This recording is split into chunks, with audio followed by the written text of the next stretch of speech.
And we have a quorum. I'll call the meeting to order. Moving on to item number 2, will you kindly stand and join me while we pledge allegiance to the flag of the United States and state of Texas? Pledge allegiance to the flag of the United States of America and to the republic for which it stands, one nation, under God, indivisible, with liberty and justice for all. Honor the Texas flag. Pledge allegiance to the Texas, one state under God, one indivisible. Thank you, everyone. Moving on to item number 3. Is there anybody signed up for public comments? Okay. All right, item 4. Do we have anyone for adjustments? Any considerations for adjustments? Nothing? Okay.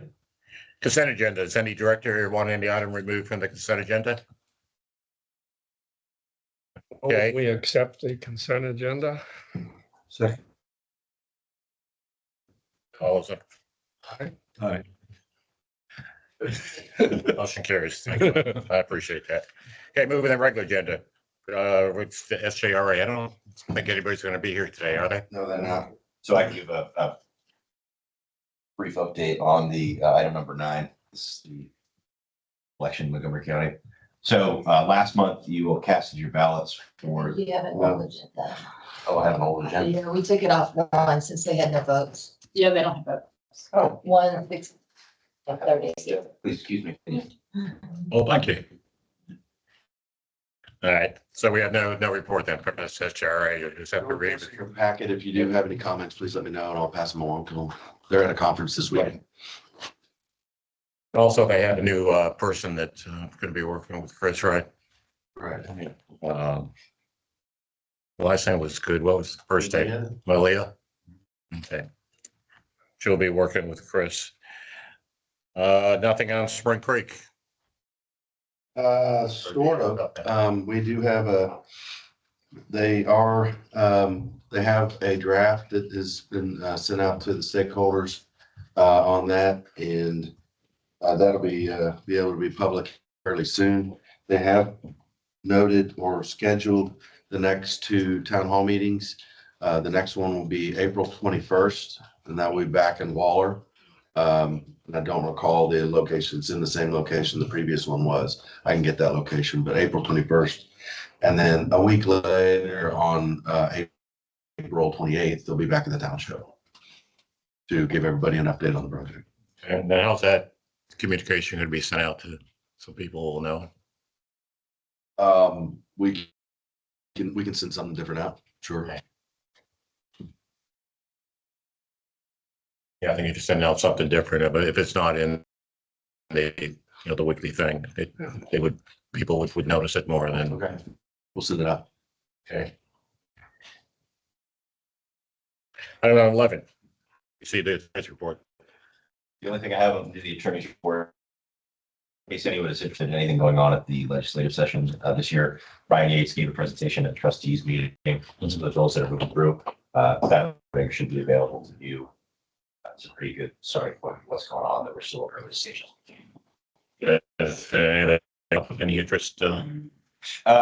Not particularly, and frankly, it's kind of too early to say. There's a lot out there, and it really gets weeded out as we go. So obviously, it's being surprised. There's a bill I was in the Capitol yesterday to testify against. It came up late Thursday and evolved pretty quick. Ryan gave me a call, and I joined several colleagues in the mud world to go out and oppose it. It was it's House Bill 1335, and what it would do is add water utilities to the 811 call center. And on the surface, it sounds good. I think we can get there at some point, but there's a lot of problems. There's unfunded mandate is one piece of it. You would have to be responsible to pay for the service, and then we would likely have to hire folks to actually do the locates. We don't have, and this really, there's some rural utilities and a lot of folks that testified for and against. And so it kind of, there's consequences for a lot of different folks But ours is, and I don't know if y'all know the difference between what we call dry utilities, class A utilities, which would be power, telecommunications, gas, et cetera. Their lines have a tracer wire on it. So when you see that guy walking around with a wand and throwing flags, he's able to magnetically, pick the exact location up with that wand. We can't do that in the water business. Our lines don't have that tracer wire. So when we go out, we physically go out with the contractor. What we found best after a couple of years of pain with our previous introduction to fiber a few years ago. What we found best was to actually go meet the contractor out in the field and kind of say, look, it's about here. We have GIS maps, but they're only as good as the source data. And the source data was old drawings or at best case as-bills, which might, give them a little bit of an alignment, but where that is, you'd have to kind of survey to cross-reference, distances to certain things. You could look at valve boxes, of course, not meter boxes, but valve boxes. You could generally get on it, but that's what we typically did once we were having issues several years ago with the boring contractors. So that's not what this bill allows or calls for. So there's some ramifications that we just wanted to make clear to them that if we can reword some things, perhaps we can go, but we've got some issues. I wish they would have had a service from a fence contractor because they did 3 of my sprinkler lines. That was brought up yesterday, and It was. yeah, well, one of the representatives, House of Reps, owns an irrigation company or a lawn company, and they've hit irrigation lines, and of course they have to pay, and private irrigation lines are not tied up into 811, and wouldn't be even if this passed. So those are private. So yeah, they know. She said, "I know I need to fix them, but there's no way to locate them," and she's right. Yeah, I found that out too. Even if you locate them, you still don't know how deep it is. So it's one thing to know that it's here, but you don't know how deep it is. Very good. Thank you. Moving on to item 12, General Manager's report. All right. Very extensive report. Yes, I wanted to point that out first. We have a new revamped, thanks to Kim and staff putting everything together in a different format. Good. We thought it was a little bit more, but one of the things that I noticed was we're doing a lot of things behind the scenes that we don't maybe adequately share with y'all, with the boards, and we wanted to really of sharing all the many things that are going on and try to put it, as you can imagine, we might be doing this certain thing over here and it only applies to 3 districts and this one's 4 other districts, and it, just kind of depends. So we try to a format for which you can follow it and see what applies to you. So we're happy to continue to tweak, make it more clear and whatever we need to do, but it's a start. It looks really good. Oh, Yeah, it does. you like it? Good. Yeah, thank you. I mean, just before you get started, I think it was one of the most comprehensive ones I've ever seen, and I thought it was very good and appreciated. So it's tell the story. Yeah, it may add a couple more sheets to your packet, but you have more information. Thank you. Okay, thank you. There is in the trustee meeting, you'll see an update on the GRP. I had indicated to you previously that I would give an official report at the trustee meeting and then put it in the packet for you to see. So a couple of highlights was James Korn was voted to be chair of the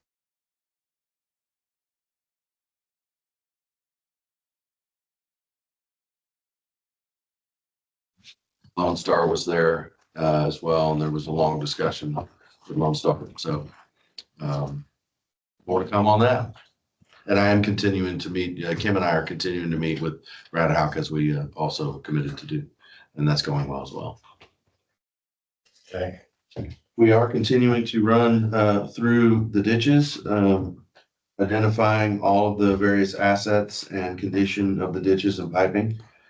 We're probably around 50% done with that endeavor, and what we've identified is that we'll likely start to identify there's enough, I'll call it, things that need to be addressed soon that we want to get started on with some work. So we're looking within the budget. And of course, we budget certain amounts to do certain things, and I held off on first half of the year of the fiscal year so that we could get a little further along into the ditch evaluations. And now that we're at that point, we've definitely identified where there's some things that we need to start doing as far as physical work. So we'll be focused on that.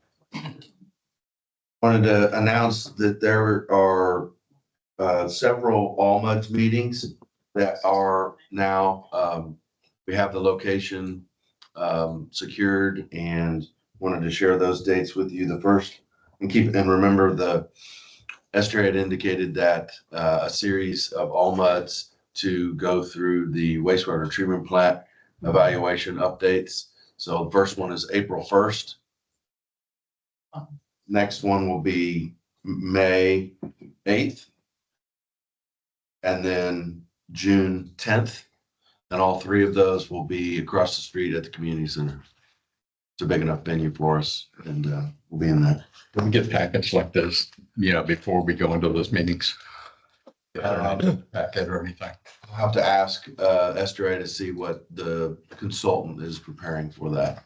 I presume they're gonna have a PowerPoint, and I'm certain that they'll be able to share the PowerPoint presentation with everyone. That's what we've done in the past. How soon before, I don't know. That I don't know, but I don't care, just as long as it's before. yeah, got it.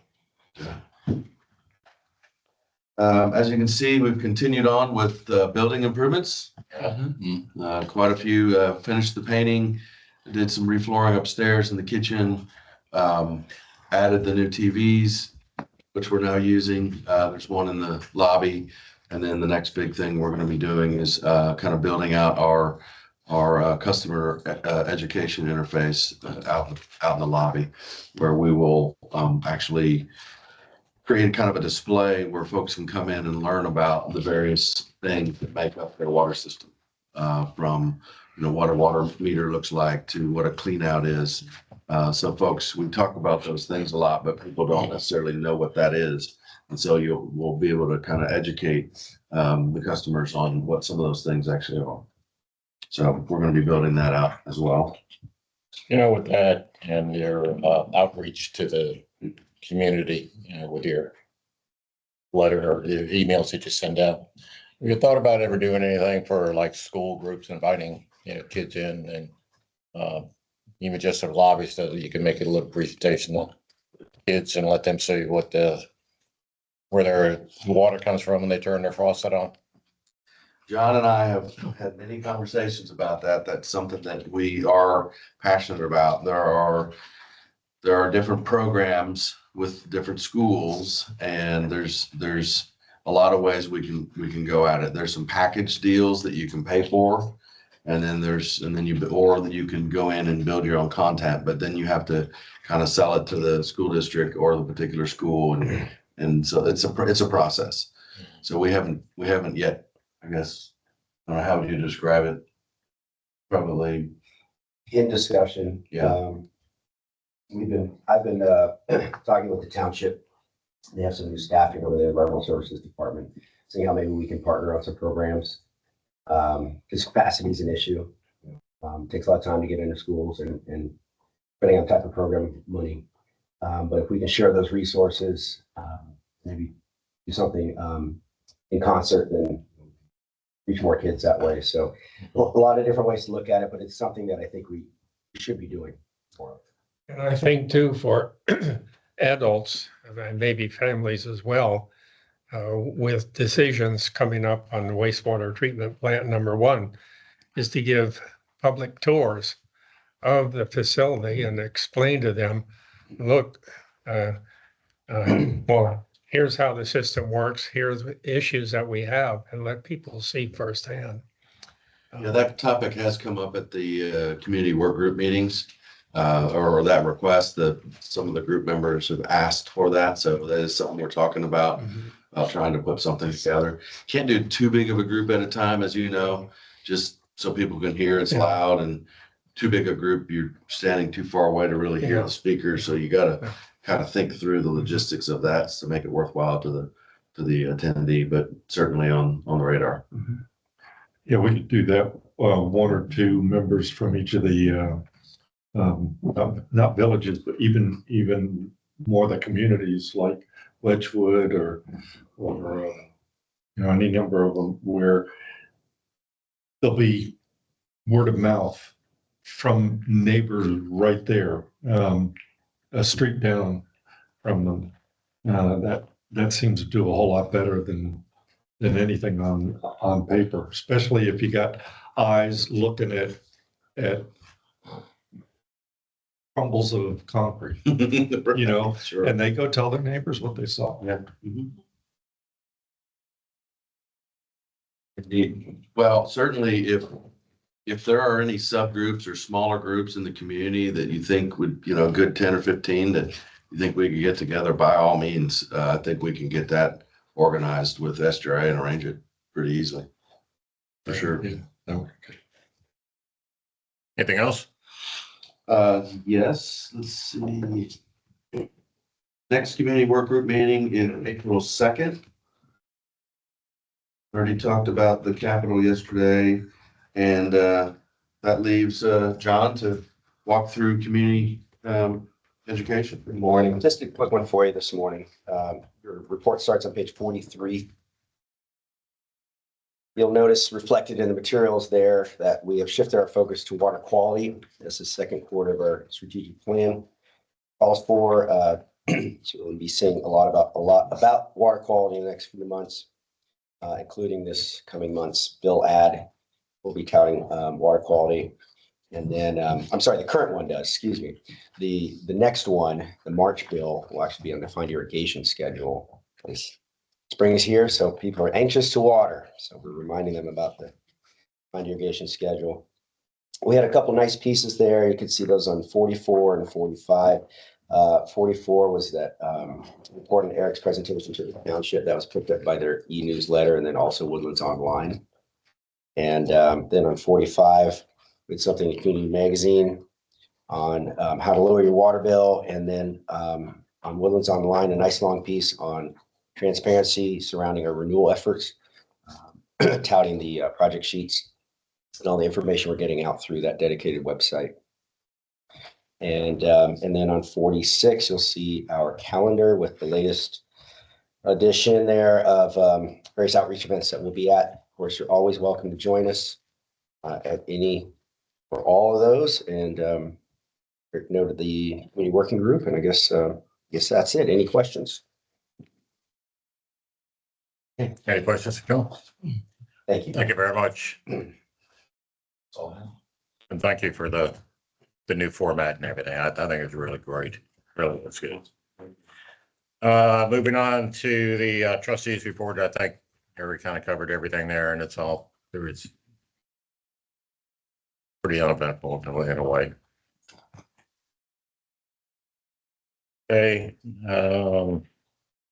item 14, there's no need to recess at all. Okay, 15, reconvene. Next, moving on, item 16, any items for discussion for next month's meeting?